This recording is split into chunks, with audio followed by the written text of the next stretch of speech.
All right, well, welcome back to Logan Simmons Photography. Great to have you here. And if you haven't done so already, make sure to subscribe to the channel so you can see all this great content right when it comes out. But today I want to talk about another DxO product, which is going to be their PhotoLab 3 software. So basically, it's a general photo editor. It has a little file browser in it. And the question is this something that is really competitive with Adobe Camera Raw, Adobe Lightroom? Is this something you should really consider? So let's go ahead and dive into it. You'll see on my screen right here, I have a folder open with some TIFF files. Now these are actually film scans, but the program does open modern RAW files from most cameras. You can do that there. It does not open those iPhone image files, those HEIC, H-E-I-C files. So that's one thing. You'd have to convert those iPhone files. If you haven't seen my new iPhone SE camera review, click up there on YouTube so you can see that, because I think there's some really great quality there. But anyway, back to PhotoLab 3. There's a couple options here. The way the program works, you have Photo Library, and you have Customize, which is your edit option. And of course, you see here, this is my file structure on my computer, and I happen to have selected this folder right here. And we can go through here. I can say, oh, that's a 5-star image, and that's a 4-star, what have you there. And it does save all of these settings, whether it's the star rating, the edits you're going to do. It saves them in a little proprietary file format, kind of similar to Adobe's XML, but that, of course, that's open source. So basically, if you want to move files around, make sure when you move that image file, also take that proprietary little text file with it, because those are all the settings you've done in PhotoLab 3. So in this case, let's go ahead and open up this image right here. And right now, everything has been turned off. There's no adjustments that have been done.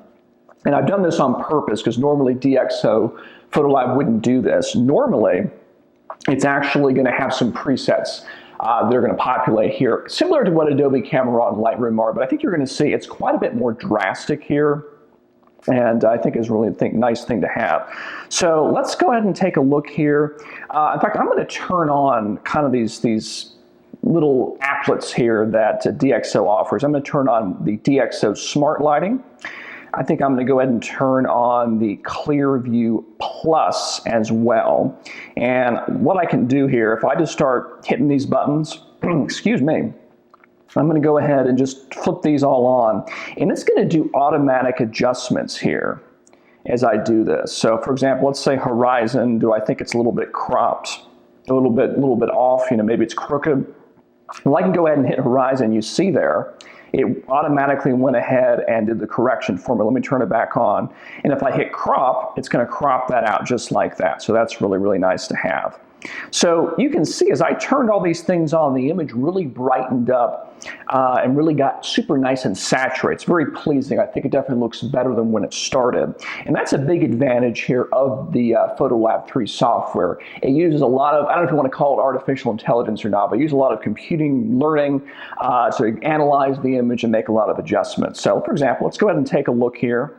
It's done some pretty good things here. For example, I think the biggest thing, and there's a couple versions of the program, not sure the basic version includes this, but this clear view thing right here.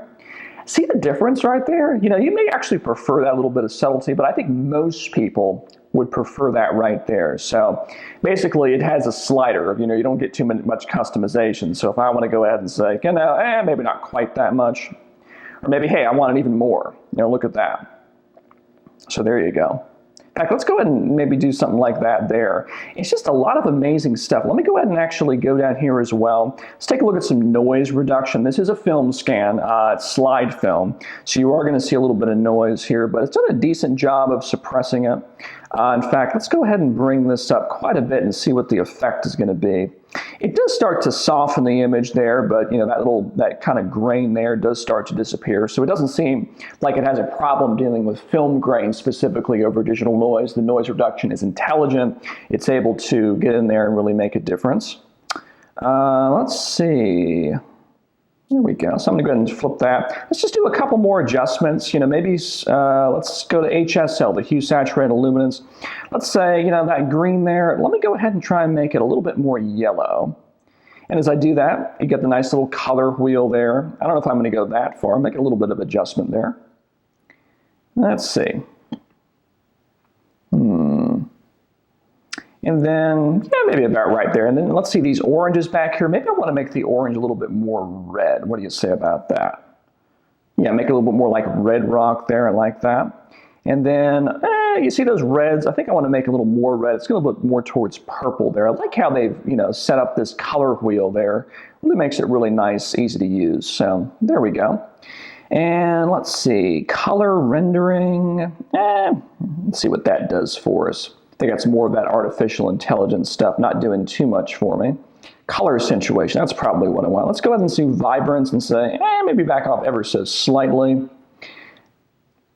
Maybe about right there, so I don't want to do too much, obviously. Now, a couple different things down here as well.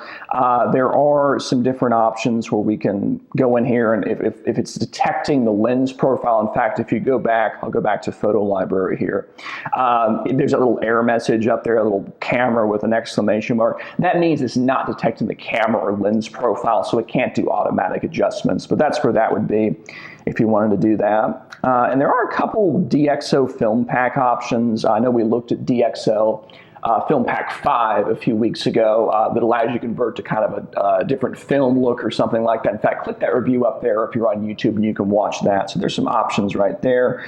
And then viewpoint, the way that works, if you're in a super wide angle lens, it will actually make some corrections there for you and correct kind of, I'll turn it on, it's not going to do the right thing. But, if, for example, if the lens was super distorted or something like that, it would correct that. Again, it's having trouble in this case because it doesn't have the lens profile there. Miniature effect, if I wanted to make, it look like some sort of pinhole camera or something like that, we could do something like that, move this around. Let's see, something like that. Of course, that kind of got rid of it. Let's bring it up. There you go, something like that. I don't want to do that right now. But all these cool little things right here. So that's something that I really like a lot. Basically, again, if you, my word to you would be this. If you are a more basic photographer, if you're just getting into it, you're not familiar with a lot of editing software, this would be ideal because those presets work really, really well. Now, it does have some more advanced features. It does have that, let's get out of miniature effect here. See if I can go back to where I was. All right, let me hit close. There you go. That way we can get out of there. Woo! Now it turned it back on. Let's go ahead and get rid of that. Where are we? Miniature effect. Come back there for me. There we go. Flip that off. Okay. So you got to play around with those sliders there. Make sure everything. So it does have local adjustments, like I say, and then we can go ahead in here and we can increase or decrease the size. We can feather it like we did back in the day there. Let's make it about like that. I'm just going to go ahead and paint in here. Maybe we can do some edits there. And basically, you're kind of limited to what's here, and everything's kind of compacted down, so not quite as good as Adobe products. But let's say, I want to make that a little bit brighter right there, let's say. In fact, let's go ahead and extend that maybe over this way. So, hey, it can be pretty cool. Let's go ahead. Let's try and increase the saturation. Ooh, that's hue. There we go, maybe increase. Ooh, that's not what I want to do. See, it just takes a second for me to figure it out here. Let's go back to, where are you there? Saturation, I need saturation. There we go, saturation. Okay, there we go. And you can see we saturated it back up. It's fairly quick as well, so I think that's pretty nice. Let me see what else here. Again, pretty easy to use. I do like as well if you want to reconfigure the interface, you can do that. For example, let's say I want to go ahead and have the little navigation window over here, and maybe I don't want the metadata or the preset editor. We can go ahead and turn that off, and then we can go ahead and bump this over here, and then we've got a full screen there. So I kind of like that a lot. So yeah, lots of different customization options. There are some presets up here. This is the no correction. You can go to black and white, DxO standard, which is kind of the DxO standard is basically the way it would come with a lot of those presets turned on. Of course, there's more here, atmospheres, and you can see the previews right here. So lots of fun stuff. And then if you want to save an image out, in fact, let's go ahead and do that. We'll do export to disk. And there's some different options, standard output, full size, decent quality JPEG, regular TIFF file. We can go ahead and do that. And, I'm going to go ahead and save this out to the desktop. And we'll hit open, and I will hit export, and we can do resizing here if we need to, but I'm going to hit export now. And there you go. So yeah, again, what's my verdict of DxO PhotoLab? I don't think it's quite as powerful as a lot of the Adobe products are.